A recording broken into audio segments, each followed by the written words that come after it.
Thank you for inviting me. It's an absolute pleasure to be here. The last time I was in Paris was for the World Congress of the International Drama Theatre Education Association, and you are less scary as an audience because it was at the Théâtre de la Ville. I was told I had to start in French, and I'm just about to explain and grovel and tell you how bad I am at languages. And I'm going to explain why, and then I'm hoping to come up with some ideas about how to make language teaching great. But you are the language teaching experts. So I'm going to explain what process drama is and what it might offer you as second language teachers and what it will offer your learners. And I'm going to talk about something we call drama strategies and conventions. And I'm going to particularly talk about one that I use a lot, which you don't have to use, but it's my personal favourite. I'll get to it soon. But I will talk about several of them. And I will also explain, because we covered it in the book that I did with Alice, how it connects with 21st century skills. Alice is an assistant professor at the University of Silesia in Poland, and she's followed the work I've done with drama over probably 15 years or more, and she kept saying, let's write a book, let's write a book. I kept saying, no, no, too busy, too busy. And then if I'm honest, the reason I wrote this book with Alice is because I became aware that I thought drama has a lot to offer. And yet when I came across the word drama in the context of language teaching, it tended to not move much beyond games. Now, there's nothing wrong with games. Games have got a purpose, but it's like the tip of the most wonderful iceberg. So I wanted to hopefully go a little further with it today. And if you were in when I spoke in Zurich, I'm sorry, I'll be nippy on this because I know I've said this bit before, but I want to explain this. This is Mr. Varty, who was my French teacher in the 1960s. And it was terrifying. He was ex-military, and at the end of the Second World War, somehow or other, people were suddenly allowed to teach, and I don't think they had to do much training around it either. And he carried on as if it were a military exercise. And every lesson started off with exactly the same words, exactly the same phrases, and you just tried not to meet his eyes. And you had to sit in separate desks, nowhere near each other. There was nothing social. And in fact, if you looked like you were saying anything, I mean, this was a language lesson after all, if you looked like you were saying anything, if you were a boy, you could have a board rubber thrown at you. So it really was a really quite frightening experience. Added to which, I thought, well, I'm never going to go to France. What is the point in learning a language? I'm never going to go to France. The only person who goes to France is somebody who's now on my Facebook. And she was the only girl in my class that ever went abroad anywhere. Nobody went abroad. We're an island. We're going back there. I apologise for that. I hate Brexit. But no, we just didn't. So I saw no purpose to learning that language. It was just completely alien to me. And I found it excruciatingly embarrassing if it suddenly became my turn to say something. So I have now told you all the things about what not to do. And I'll carry on and explain how suddenly I think I experienced my first ever drama for learning lesson by accident. This is Mademoiselle. And suddenly a lady from France came to work with us for one term. And I couldn't believe it. She walked into the classroom, she said, right, move all the desks away.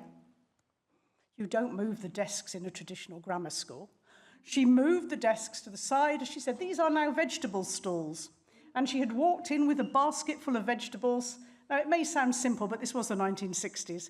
And she just put vegetables on each table, told us the names of them, and then we actually role-played. We just went in there and we used language, and it was enjoyable, it was social. We were either shopkeepers or, whatever. Of course, later on when I got into drama, I thought we should have had a thief in the mix. However, and I remember that lesson as being the most exciting, brilliant, wonderful drama lesson of my life in terms of learning a language. I really enjoyed it, and it stuck out in my mind. And years later, when I came across this thing called educational drama or drama for learning, I thought, yes, actually, that's sort of what she was doing. So, why do I think it worked? Well, I've thought about that. And I think one of the things is actually with teachers, I think teachers are researchers the whole time, in a sense. They may not publish it, they may not go about it in a research-based fashion, but actually you work out what works, and you hopefully ditch what doesn't, and you actually hopefully adapt to the children you've got in your class.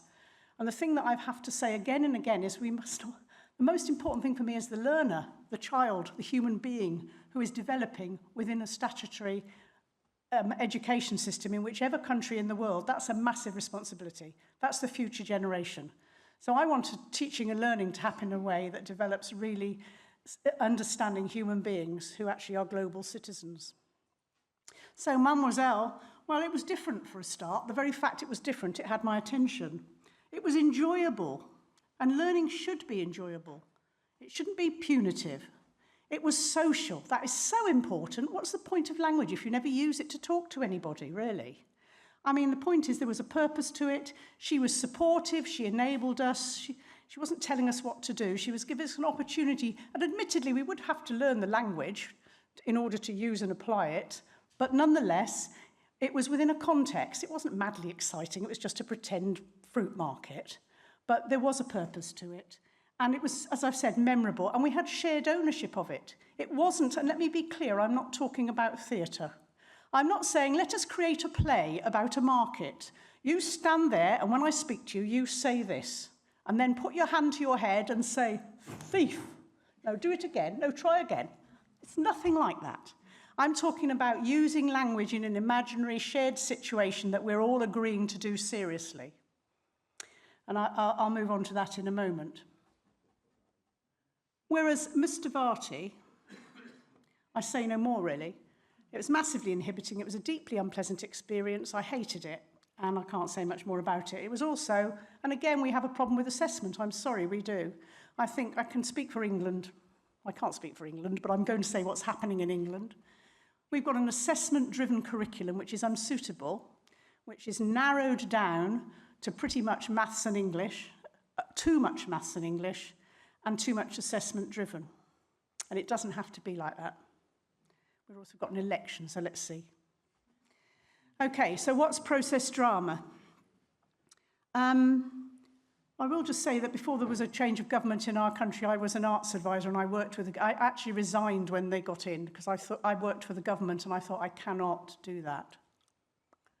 So at that point, that's when I left. So what is drama? Well, it's a whole class working together with a teacher. And the teacher might be enrolled for some of the time, and they all are agreeing to take part in what I would call a serious pretend. A name that's very much associated with drama for learning is somebody called Dorothy Heathcote. She was a brilliant practitioner. She hated the word pretend. She didn't agree with it. I used to say, but Dorothy, we are pretending. She said, no, we aren't, we are it. I said, no, we're not, we're pretending. Anyway, never mind that. I say to the children, it's a serious pretend, and they know exactly what I mean. And I'll explain how I set that up too. But it's not just about acting out stories. I do work a lot with picture books. I do work a lot with history. I work with global issues. I've done whole process dramas based on climate change, migration. I deliberately choose things that matter.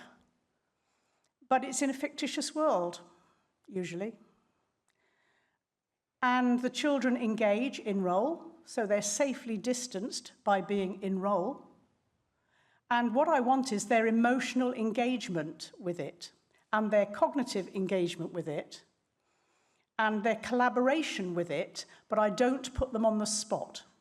I don't know if you've all had, if you say drama to somebody, some people go, yes, and some people go, oh, no. And the people who go, oh, no, have probably been given some grim experience, which is probably performance-related, where they were put in a humiliating situation and didn't feel prepared for it. That's not what I do. And when I get to explain the strategies, I'll explain that. We do have a box of tools called drama strategies, which we can use. And the book that followed the one that I'm talking to mainly was specifically around 40-plus drama strategies, and drama is in inverted commas because anybody can use them. You don't need to be a drama teacher. They're thinking frames, they're talk frames, they're all sorts of things, and I'll pick up on a few of them here, but there are dozens of them. and they're actually teaching tools. Obviously, a lot of these do get used by theatre makers for theatre-making purposes. That's not what I'm necessarily doing with them. I'm getting children thinking and talking and sometimes using their bodies. So I'll whip through this. There's many more books. I mean, I came into teaching, started teaching in 1974, and one of the first books I actually bought, we had books, was the Dorothy Heathcote one, Drama as Drama as a Teaching and Learning Medium, or Drama as a Learning Medium. And I read it from cover to cover, and there were others I bought. But as you're not drama teachers specifically, I won't dwell on it. I'll just say that actually some people say this goes back to the 1920s. There was somebody called Harriet Finlay Johnson. I would say what she was doing was not quite what I'm about to say. She used to let her class make up plays and put them on. Well, that's not what I'm doing. But the idea about giving ownership to the children and letting them create their own fiction was something that she was about. And then various other ones, and certainly they're easy to track down, and I can certainly recommend. But the terminology has changed, and I think this is quite important. It started off with child drama. Peter Slade would have said educational drama. Then it became drama in education. Then I think it was Cecily O'Neill that called it process drama. Then Dorothy Heathcote, and this has caused a bit of a problem in my world, but anyway, Dorothy Heathcote with Gavin Bolton wrote Drama for Learning. And then there was a strapline, The Mantle of the Expert Approach to, I can't read it on there, but approach to education. Okay, I still prefer personally to say it's Drama for Learning, and unfortunately somebody trademarked Mantle of the Expert. Not me. Okay, which has made it a bit complicated. Right, let's get back to something much more heartwarming. And this is the important thing. I'm not talking about theatre on stage being diluted down for small children or at any age to be directed by a teacher and children being told what to say. That's not what I'm doing. I'm passionate about theatre. I did a degree in it and all of that, but that's not what I'm doing. I'm taking from it what I think is of use to learning and education. And I'm thinking, well, where do I see this? Well, where does it start? It starts when babies imitate and mimic their natural mime artists.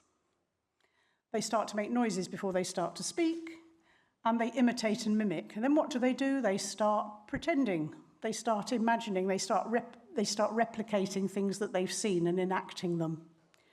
And then gradually they become a little freer about it, and they start doing it. They do it in parallel. Then they do it interacting with others, and with usually brothers and sisters, and if they're lucky, an empathetic adult. And then gradually they might start actually creating and innovating and not just replicating. And you see it all the time if you've got young children, and it's an absolute joy. I've got grandchildren now, and I love doing dramatic play with them. It won't surprise you to know. In fact, last night, I can't show it to you, one little boy twin who's 4 years old got online and said, "Bonne nuit, Nana," because his mother told him I was in France. So she told, it was just a joy. It's probably the first words of French she's ever spoken. And at this point, I'll just tell you one more thing. My daughter's a travel journalist, and she came to Paris recently. And she reviewed, amongst the things she did was review the Four Seasons Hotel. Why did she do it? Because her 6-year-old, who's nearly 7, said, "I don't want to do French anymore." It was a club after school. "I don't want to do it anymore." And my daughter said, "Rosie, if you keep doing French, I'll take you to Paris." So Rosie thought, "Oh, all right then." So she carried on doing French, and sure enough, Jessica took her to the Four Seasons. And Rosie sort of loved it, as you might imagine. And they had a meal, and Rosie doesn't really eat food much. And the chef, who was an Italian pasta chef, who's very well known, has written books on it, fantastic. After the meal, oh yes, Rosie, basically my daughter said, "Do you mind if she just has pasta and cheese?" Which seems a bit of a waste at the Four Seasons, but she had pasta and cheese. And then the chef came out after, because he knew he was being reviewed, and said, "So, you know, what do you think, Rosie, of the pasta and cheese?" And she said, "Very nice, very nice. So, what do you tell me more? Tell me more." "I prefer my mum's."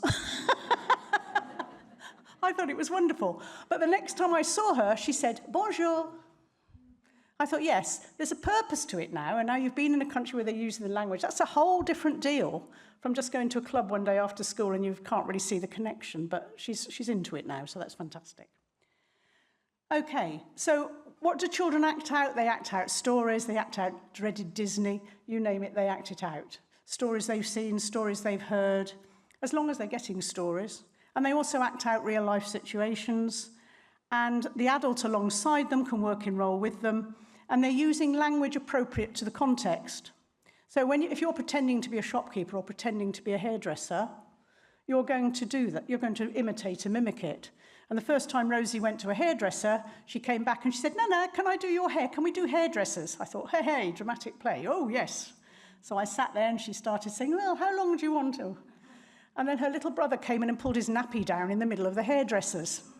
And I thought, this is going to be really interesting because a few months previously, she'd have gone hysterical at him. And she said, "I'm sorry, sir, you cannot do that in a hairdresser's." And he looked very embarrassed, pulled his nappy up and left.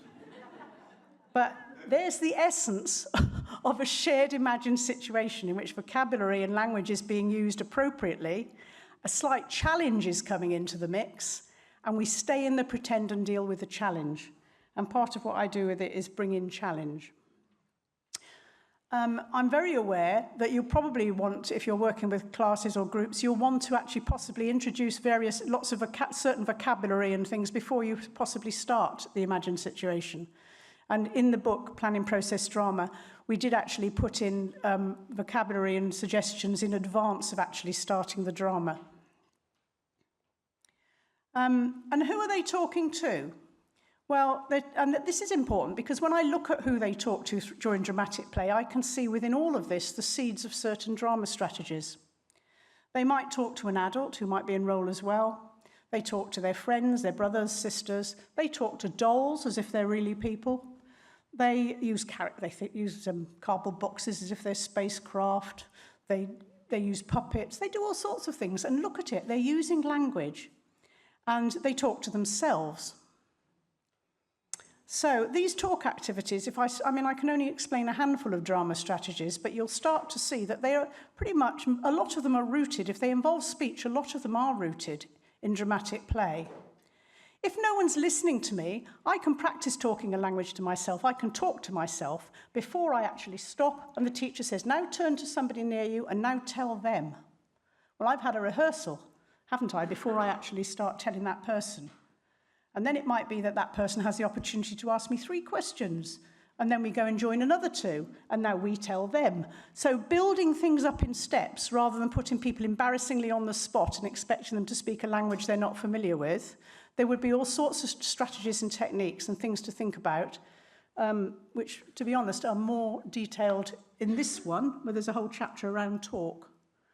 But you'll also find this one is more for older.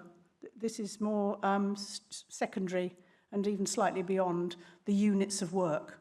The first half of the book is relevant, but the actual practical examples, having said that, you don't have to follow anybody's drama lesson. I can remember saying when I started writing drama lessons for the BBC for education purposes, saying to somebody who was quite well known in the drama world, to Jonathan Neelands at University of Warwick, I said, "Jonathan, I'm not sure I should be writing lessons really for people because they should be paying attention to what the children are saying." And he said, "Patrice, we all started with someone else's lesson." And I thought, that's true. So, okay. So if I say to children or to grown-ups, if I said to you now, I mean, I don't have time to go into any depth on it, but just think to yourself as I've been talking, can you remember pretending as a child? Can you remember doing dramatic play? And I'm not going to put anybody on the spot, I promise, but just raise your hand if you can remember and look around the room. And you immediately know it's memorable. I can still remember it. I won't go into it, there's lots I could say. But, and if I say to children or to you, you know, tell me the words that you felt. What did you feel? What were the emotions you felt when you were doing that pretending? Similar words will come out whether you ask adults or children. And these are the words that I would love to have children say about their learning and education. I felt happy, successful, powerful, clever, important, in control, excited, special, independent, grown up, safe. Yes, please. And in imagined context, they can feel that. And they're in control of it, of course, when it's dramatic play. And in whole class drama, I will go with the children where they go. But I know what I want them to learn. I haven't got time to go into too much depth over that. And you as language teachers will go in with a very clear language agenda, and that will shape which strategies you choose and how you frame them, what you do with them. again, if I start looking at social, physical, cognitive, sensory, if I look at anything in relation to learning, drama does all of it. It actually is quite holistic. And language learning, I mean, you'll be familiar with the work, I'm sure, far more than me, of Dr. Patrice, and she's saying that it depends on, the brain is social, and learning language benefits from a social context. Well, yes. And without the motivation and information provided by the social brain, learning just doesn't take off in the same way that it does when the social brain is engaged. So I think social needs to be part of amongst the repertoire of the ways in which we work. I'm not saying do everything through process drama, of course I'm not. But actually, for some children, you'd be amazed at what it does. We actually had an elective mute speak in a drama lesson for the first time because he cared so much about what was going on in the drama that he had to speak because he wanted to influence the way the drama was going. So she describes a social classroom. And she says this, and when I read this, I think this could almost be a definition of process drama. We realise that learning has to be more interactive. Kids ought to be looking at one another, interacting with one another. Classrooms that allow kids to move and regroup, come together in larger groups facing each other, come together in small groups facing each other, work one-to-one. Any time in which students have access to one another and are allowed and encouraged to move and act on the knowledge and create together, co-create, co-design, that's the classroom that will be more successful than the face-forward, one-way street that many of us experienced when we were children. So I really think it's very important that it doesn't make sense to my mind to work in ways which is not how the brain is, because we will change the brain. And I'll stop there, except to say, I want children to have opinions. I want children to be able to speak freely. And I want them to be able to use language in contexts that are meaningful. And it can be a fictional situation that holds great meaning. And then Mary Helen Imodino-Yang talking about the importance of emotion in relation to education and saying that they are interdependent. And it's literally neurobiologically impossible to build memories, engage complex thoughts, or make any meaningful decisions without emotion. I think actually to go to school all day and not feel any emotion in any lesson would be pretty dull. And in school, in England at the moment, we've got massive problems with truancy. I can only say I'm not surprised. I think I'd find it pretty dull. And then, again, the connection between body and language.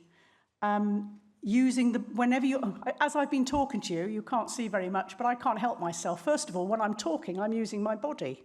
I don't stand and just talk like this. I use my face. Okay, that's what we do in drama, but that's what we do quite naturally.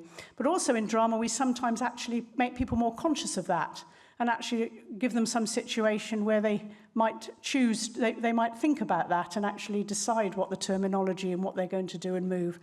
But I'm fringing on theatre there, and I'll leave that alone for the moment. But a consciousness of the fact that the body connects with language is very important.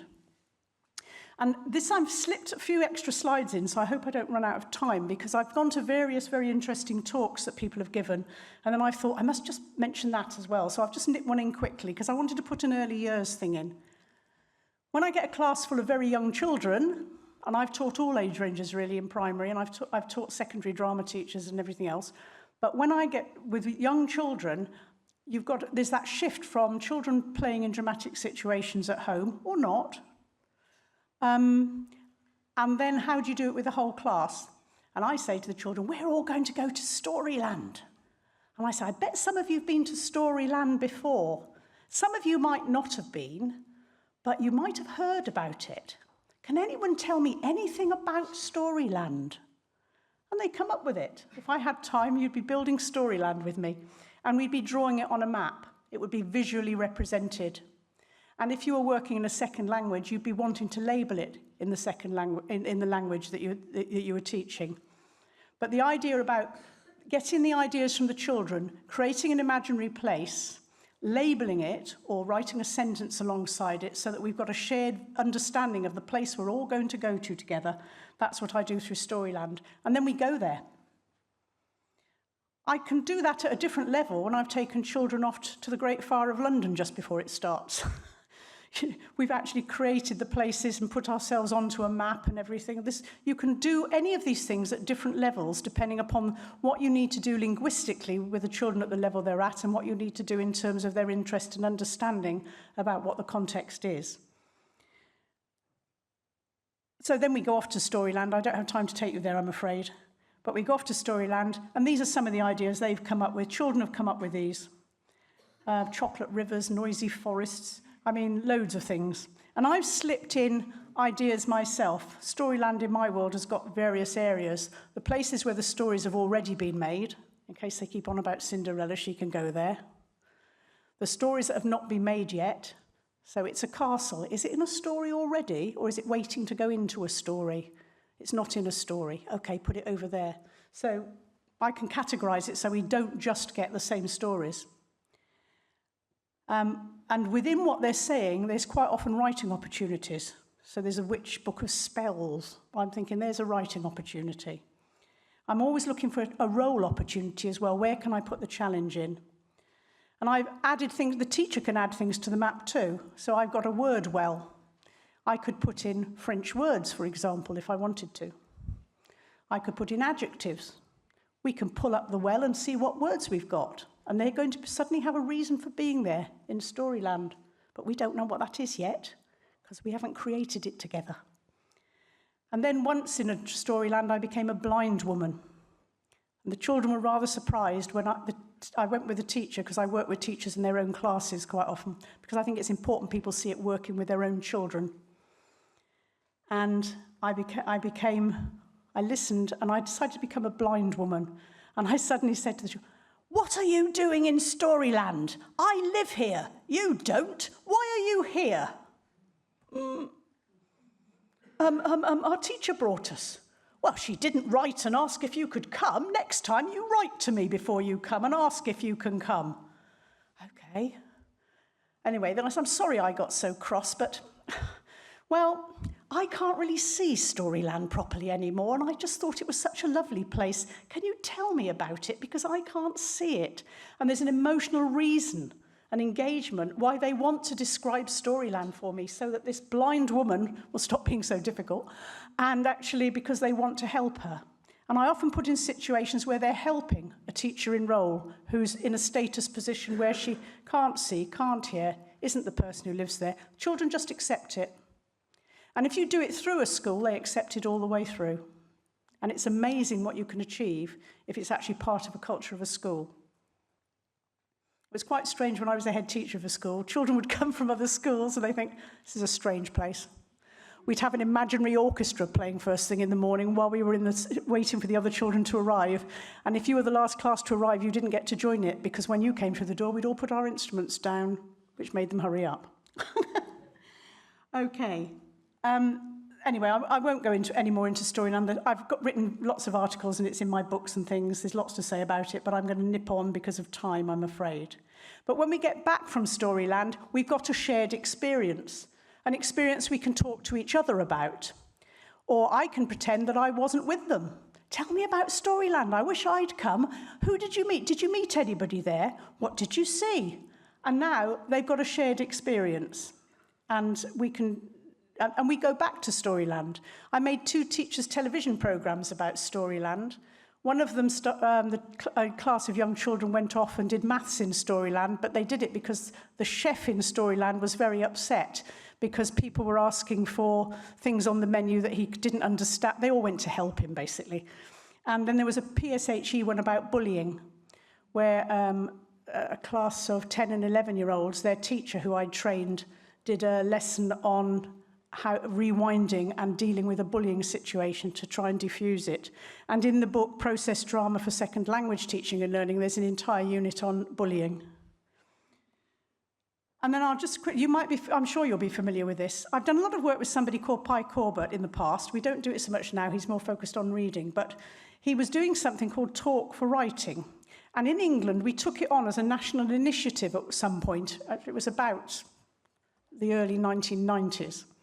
And some people invited me to go and watch him doing some training. And I watched it, and it was apparently based on something that happened in the University of Rome, and I can't remember the gestures, but basically the children would all stand up, and they would copy him.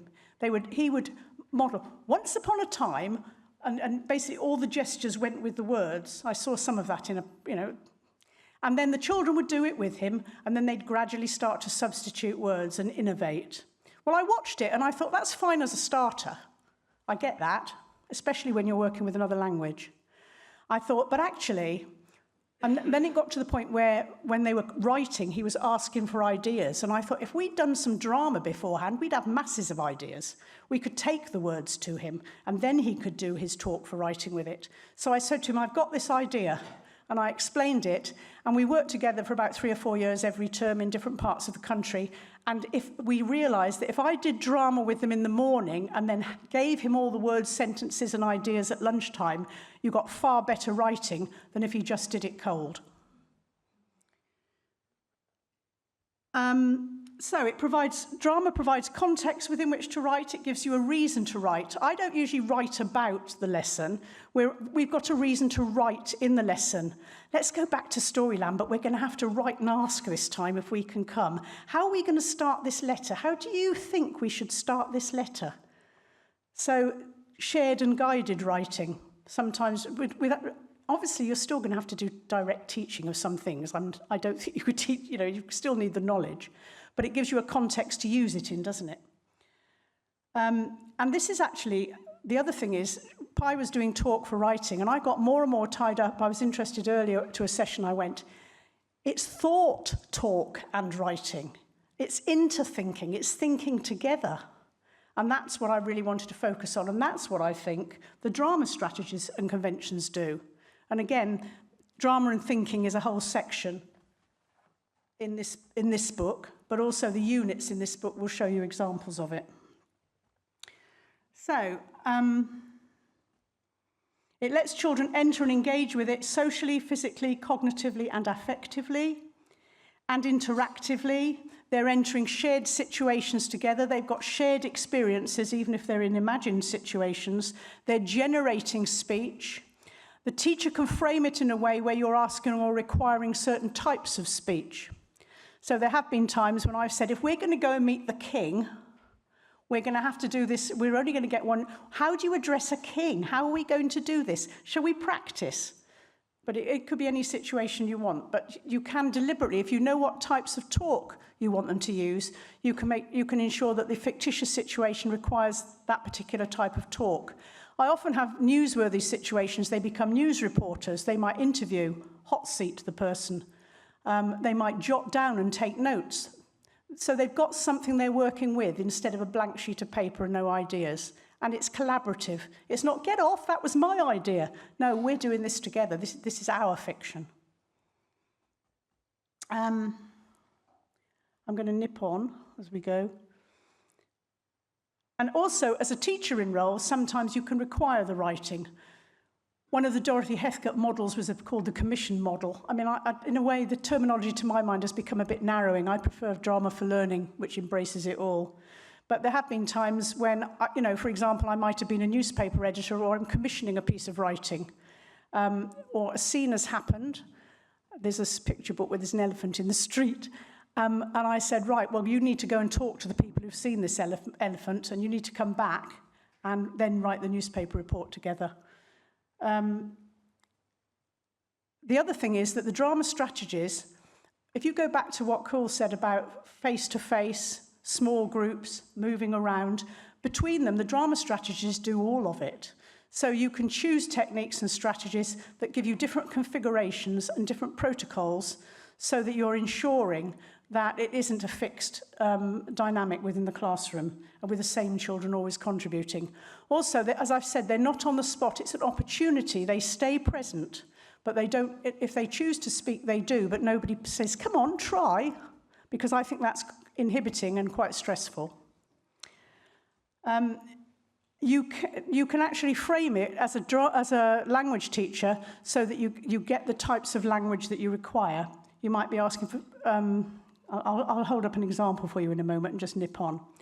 Now, I think this is quite significant. Professor Robin Alexander really does get it. He really does understand what the arts offers in terms of thinking and talk. And he says, children's capacity to use talk to reason, argue, explain, explore, justify, challenge, question, negotiate, speculate, imagine, evaluate, they're all different thinking skills, aren't they? And to take ownership of their talking and thinking, rather than just answer someone else's closed questions. When he says, where do you see this in schools? He says, such talk, unusual in the teaching of mainstream subjects, is not unlike that habitually deployed and encouraged in performance arts. We want the children to be talking to each other. And they might be doing it using different types of language register. And he says it's not unlike what you use that is to support and explore improvised drama. And these fictitious situations could be termed as improvised drama. You could say dramatic play is improvised drama, and some of the most brilliant theatre I've ever seen is improvised drama. It just means we aren't saying, stand there and I'll tell you exactly what to say when and how to say it. So, as I've said, imitation and mimicry at the centre, dramatic play is the natural root of it. Drama strategies and conventions are tools that any teacher can use, acquire and use, and you might just use one or two of the tools. You might not want to do a whole class process drama lesson. You might just think that's a useful technique. I was talking, wasn't I, with you about images at lunchtime. Sorry, I attended your workshop. And there's techniques that somebody might pick up because they're particularly working with images, or they're particularly working with text, or, different techniques, and make them your own. And in order to do it, I set up a drama contract with the children. I basically say, do you ever pretend to be somebody else? And I'm asking you this now, but don't smirk. Do you ever pretend to be somebody else? Do you ever pretend to be somewhere else? Do you ever pretend there's something happening? It's not really. And children know what I'm on about, unless they're on the spectrum. That's another story. I say, okay, can we call that drama? And then we know what we're talking about. And the same is true from the Royal Shakespeare Company on stage at Stratford as a dramatic play situation. It's that basic willing suspension of disbelief, isn't it? And then I say, what messes it up? What spoils it? And they know what does that. So I say, okay, what can we all agree we'll do so that we try and keep this pretend going, because it's a serious pretend. And then with their words, we create a drama contract which might look something like this. And I'll just let you look at it briefly before I move on, because I'm very aware of time. And I haven't got to loads of it yet. I should have put more slides in. Okay. Lots of drama strategies, lots of drama, as I said, more than 40, different configurations and protocols. Those are the units that are in that book, but I've got dozens more. There are quite a few free units on my website. The ones on my website, some of them are very oracy focused, but you could easily adapt them and use them in any way you wanted that fits your context. Beowulf, I've got lots of lovely times when we've actually created the monster. And we've actually just all added ourselves to it and get one sentence of description. I am the monster's tongue flicking. I am the monster. And together we create this monster which then moves. And they're all collectively doing it, but I'm working on the vocabulary, aren't I? And I'm working on the adjectives and the adverbs and things. So on we go. Oh, that's a barrel, in case you're wondering. So Alice was quite insistent, and I know you would agree, about getting vocabulary in advance of a drama unit. So I haven't got time to go through this, but I'll just tell you it briefly. So I did a drama unit in that book about the first person to ever go over Niagara Falls in a barrel. And it was a woman, Annie Edson Taylor. And if there was time, which I'm sorry there isn't, I would become Annie Edson Taylor for you. And you would be asking me questions. And you would, I hope, get really interested and want to know. And I learnt it. I know quite a lot about her. And I can always bluff it. But I can't be historically inaccurate if I'm working on a history through drama. But that gets the children hooked. They know I'm not Annie Edson Taylor, but they start asking me questions. Why do you want to go over Niagara Falls in a barrel? Well, I think I can trust you. I'm very poor, and my school, I'm afraid it's not making any money. So I need to make a lot of money quickly, or I'm going to end up in the poorhouse. Now, I think if I can get a really good barrel made, and I do know a good barrel maker, I know it will be unpleasant, but I mean, I don't know how long it will take, a few minutes, maybe a bit longer, but I'll have enough money then to be able to go on the road and sell my story. What are you thinking? Speak your thoughts aloud. What would you say to her? Make 2 lines. Annie Edson Taylor will walk up the middle. People on this side, try and persuade her not to do it. People on this side, try and persuade her to do it. And I walk through the middle and we all work on our persuasive speech. And I get to the end and I say, I'm going to do it. And they can help me create the advert that brings in the manager. And there's a whole unit of drama work around that, linking with authentic photographs and authentic newspaper articles. I'm very conscious of time, and I am going to stop, I promise, so I'm just going to lip through quickly. Except it's not working anyway, it's stopped.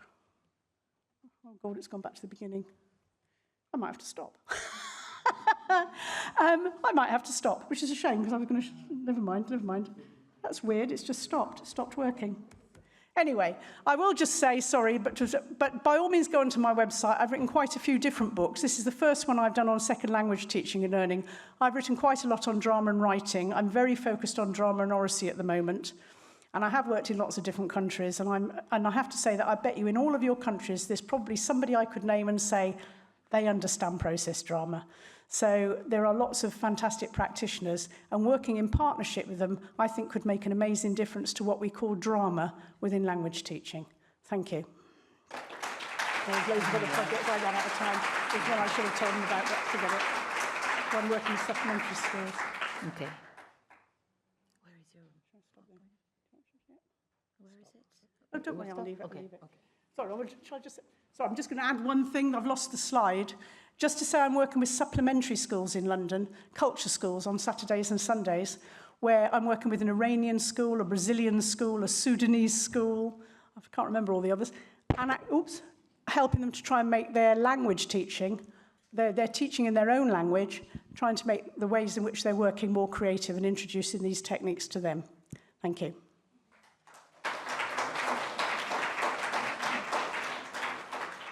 I'm sure we have a lot of questions for Patrice.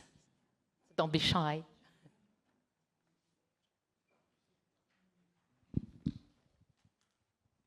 Thank you very much. I was wondering, for instance, with the example of the Niagara Falls story, it's about drama, but it seems it's also about finding those stories, you know, that get people hooked. And I mean, that's a skill.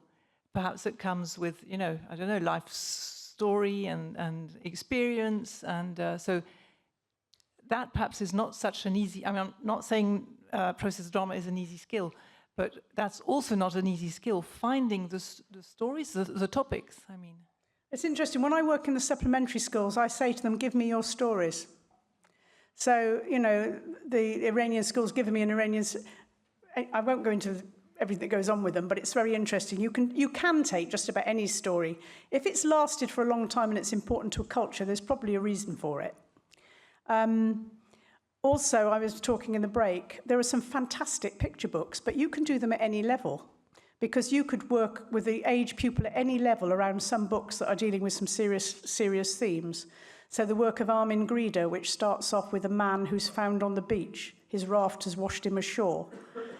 And I become the man. I'm teacher in role and can't speak. Can't imagine it, can you? And the children come and find me, and I don't know what they're going to say. I can always stop the drama. What are they going to do? They've got a problem, deal with it. And I might only use the opening page or two of a book. I don't have to necessarily use the whole story. I will say there are a lot of stories that I don't think much of. But if a story grabs you, then it's probably going to work for you, and it'll probably work for the children. I think it doesn't work if you get stories you're not fussed about. But also, you can challenge stories. So sorry to go back to my granddaughter, but during the pandemic, I was having to do a lot of teaching of her online. And I'd say, should we do a story? And I'd say, OK, do you want to make it up, or shall I make it up? And sometimes she'd say me, sometimes her. So you make it up, Nana. OK, what do you want in the story? A prince, a princess. I thought, oh, Disney. And then it became, and I said, once upon a time there was a princess and she really didn't want to get married. That's not right. She has to get married. Okay, anyway, there came a point where I said, further down the line, and she said, once upon a time, her story, once upon a time there was a prince, and I said, don't tell me, he wanted to marry a princess. She said, no, this one only liked men.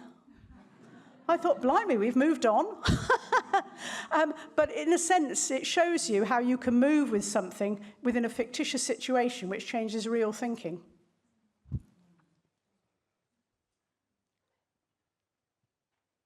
Is there another question? I frightened them off. Kira? Thanks very much for an inspiring talk about a subject that I knew nothing about, but I'm trying to make some links with things that I do know more about. And I was thinking about some of the presentations we've had about virtual worlds, virtual reality, or some of the work that's done on the use of avatars and language learning to help with anxiety. And I was wondering, do you see a role of technology within process drama? How could that be used? It's interesting. I can recommend some people who are far better at that and would see far more than I will. And there's something called C&T. There's a guy called Paul Sutton, and he works with Max. I forgot Max's second name. If you type in C&T, it stands for Creativity and Technology. I think it stands for something else as well. It's got a double something on theatre at one point. He's quite known internationally, and it's for exactly that, his work with technology and drama.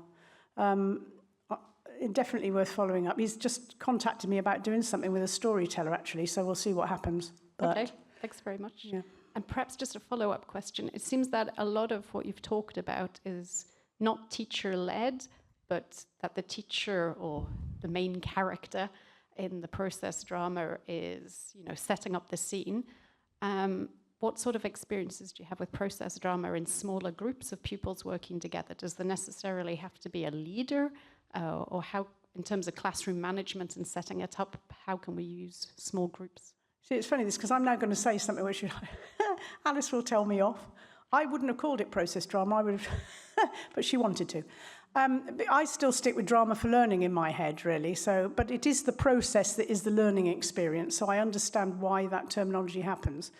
So sorry, I'm not sure if I'm answering directly what you say there, but the point is with very young children, I think dramatic play in itself is a process, which if I get in alongside them, for example, I've been in their shop and I said, I've got my groceries, and then I said, I'm really sorry, I've forgotten my purse. And I wonder what they're going to do about it. And I'm throwing some, it might sound a bit simplistic. In a sense, I'm taking, it's not known, we're improvising, we don't know what they'll say next. I don't know if they'll ask for my groceries back, whatever. I can play it any way I want, and I'm challenging from within the fiction, aren't I? And at any point, I can stop it and say, and I can step out of it. We don't have to continue. As a teacher, sometimes it's like, this is a good moment to step aside and say, what did you think about that? But I think you can do it at any age. As I say, the whole root of it is dramatic play. I also do sometimes use performance. I didn't have time to go into it all, but I do actually get children devising small scenes, which they then present to each other, not for an external audience, but it could be I said to a group, right, your group, you're going to do the moment before she goes over the falls. You're going to do the moment the people find her. You're going to do the press. I could do a chronological thing. And then the language they use, you could choose that they were making them talk in them, whichever language you're choosing they talk in, or a combination, it's up to you. They're doing planning, devising, creating, problem solving, critical thinking, all's going on in the making of it, and then they know they're going to present. And I do think I didn't get as far as the 21st century skills and communication, but drama gives lots of opportunities for gaining confidence and talking to imaginary audiences or to real ones in different ways, which is a massive help, because I get a bit fed up when drama gets a really bad place in our curriculum now, and I think the skills it gives you are skills that really matter for life. I'm not training actors for the stage here. There's no point in doing that, really. Well, not for me. That's not what I'm about. It's about I can teach anything in an imagined situation and give them the confidence of rehearsing success, and that will help them. They take that with them. So.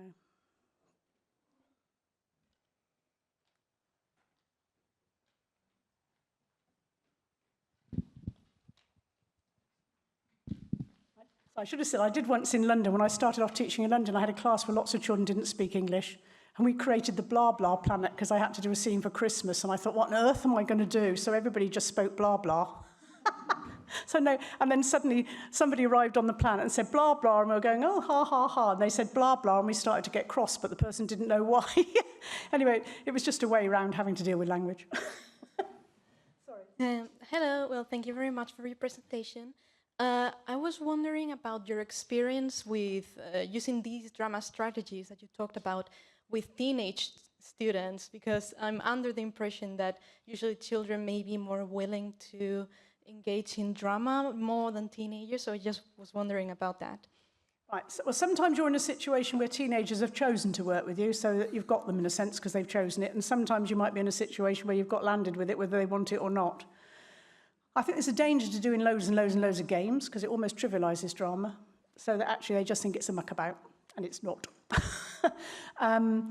I think once you manage to hook them into something that interests them, you start to find... I used to find, for example, that in my school it's part of the culture. If you've got children that are interested in what's going on and someone isn't taking it seriously, they'll sort that for you because they don't want their drama messed up. And if it's stopping it from working. But I do appreciate your point when you're starting it out. And again, I mean, starting out, I would be saying to them, right, I'm going to try this new way of working with you and I need your help. Do you think we could just try it for a little while and we'll see how it goes? And then if it goes well, you say, thank you, that worked really well. Should we try it for a little bit longer? Let's have another. So it's a collaborative exercise. You're not doing it to them, you're doing it with them, and you jointly, there's a shared responsibility for it. And if it doesn't, there were days with my own class, and they were brilliant at drama, and they'd done it right through the school, but there were days in my own class when I just thought they're not being serious enough, and I said, let's leave it today, because actually I only want to do it if we can do it really well. Oh no, can we just try once more? Okay, but... And then they did it. And if I wouldn't carry on if it wasn't really working. I say, let's leave that and do something different. We'll come back. And then they'll probably try harder next time. And once they get it working, they want it.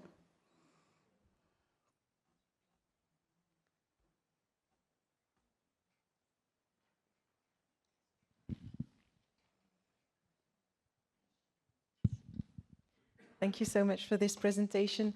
I was wondering about teacher training. To use the teacher experience exactly what they are going to do with their pupils, or do you think that it should be altered somehow?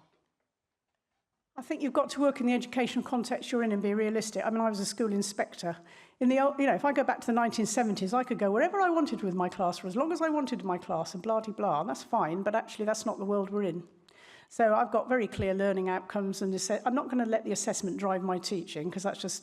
But I know what the learning I want to be. I know what, and in your situation, I know what language I wanted them to use in what context. So that's quite an interesting tension. But I have to go with the reality, and I don't have a problem with that. If you see my Facebook posts, some of you have.